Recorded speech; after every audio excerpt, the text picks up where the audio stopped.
అసలేం జరిగిందో తెలియకుండా పోస్టులు, రెచ్చగొట్టేలా వ్యాఖ్యలు, శాంతి భద్రతకు విఘాతం కలిగించేలా మార్ఫింగ్ ఫోటోలు, మొత్తంగా సామాజిక మాధ్యమాల వేదికగా కొందరు అదుపు తప్పి వ్యవహరిస్తున్నారు.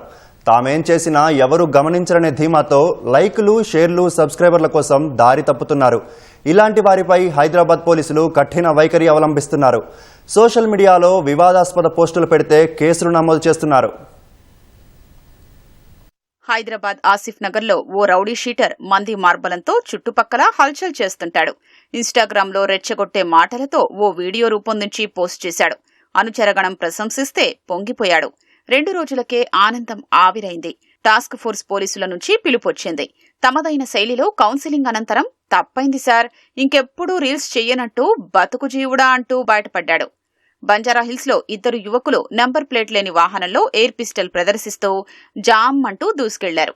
ఆ వీడియోలు చిత్రీకరించి వాట్సాప్ లో షేర్ చేశారు. మరుసటి రోజే పోలీసులు కేసు నమోదు చేసి ఆ 2ని అదుపులోకి తీసుకున్నారు. చివరికి రీల్స్ చేసి పాపులారిటీ సంపాదించేందుకు ఎయిర్ పిస్టల్ కొన్నానని, ఇక మీదట బుద్ధిగా ఉంటానంటూ కాళ్లా వేళ్లా పడ్డాడు.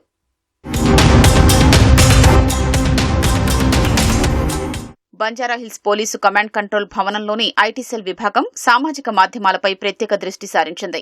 నగర సిపి సివి ఆనంద్ పర్యవేక్షణలో సోషల్ మీడియా యాక్షన్ స్క్వాడ్ బృందం 24 గంటలు పర్యవేక్షిస్తుంది. ఈ ఏడాది 3 నెలల వ్యవధిలో 30కి పైగా కేసులు నమోదు చేశారు. 200 నుంచి 300 మందికి కౌన్సిలింగ్ ఇచ్చారు.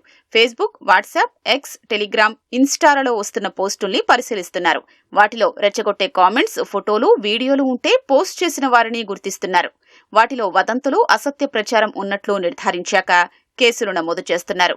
కొందరికి కౌన్సిలింగ్ ఇచ్చి పంపుతున్నారు. హైదరాబాద్ సైబర్ క్రైమ్ పోలీసులకు ప్రతి నెల 50కి పైగా మార్ఫింగ్ ఫోటోలతో ఇబ్బందికర కామెంట్స్ చేసి మనోభావాల్ని దెబ్బతీశారంటూ ఫిర్యాదులు వస్తున్నాయి. కొందరు యువకులు బైక్, కార్ రేసింగులతో హల్చల్ చేస్తూ వీడియోలు చేస్తున్నారు. ఒక మైనర్ ద్విచక్ర వాహనంపై ఫీడ్స్ చేస్తుండగా తీసిన వీడియోలు వాట్సాప్ గ్రూపుల్లో చక్కర్లు కొట్టాయి. తమను ఎవ్వరూ గుర్తించలేరనే ఆలోచనలో ఉన్న వీరంతా పోలీసుల నుంచి పిలుపు రాగానే వణికిపోతున్నారు. తెలియక తప్పు చేశామని, మరోసారి ఇలాంటివి చెయ్యమంటూ ప్రాధేయపడుతున్నారని పోలీసులు చెప్తున్నారు. కొంతమంది సున్నితమైన అంశాలతో రీల్స్ చేస్తూ ప్రశాంత వాతావరణానికి భంగం కలిగిస్తున్నారని పోలీసులు చెప్తున్నారు. ఏం చేసినా ఎవ్వరూ గమనించరులే అనుకుంటూ హద్దు దాటి ప్రవర్తిస్తే అరదండాలేనని స్పష్టం చేస్తున్నారు.